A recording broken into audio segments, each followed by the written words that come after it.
соғыс жылдары Самарқанд кентіндегі кәсіпорындардың құрылысшылары мен жұмысшылары майданға аттанды. Олар жауды қуып, жеңіске жету үшін кетті.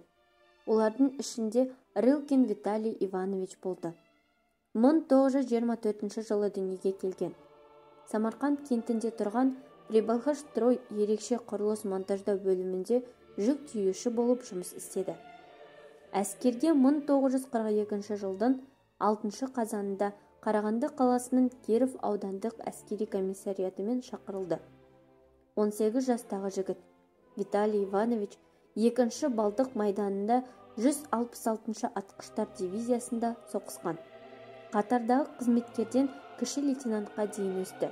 Взводты басқарды. 1945 жылы 21 қаңтарда Алыня ауданында Латвияны азат ету кезінде неміс траншеяларына шабуыл жасап шайқасты.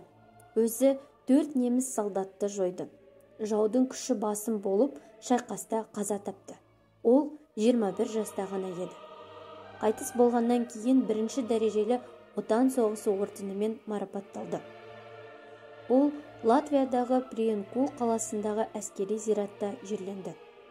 Теміртаудың орталық алаңында мәңгілік алау жанып тұр. Бұл жерлестеріміздің ерлігінің даңқы мен есімдерінің мәңгі өшпестігінің белгісі, еске алу алауы.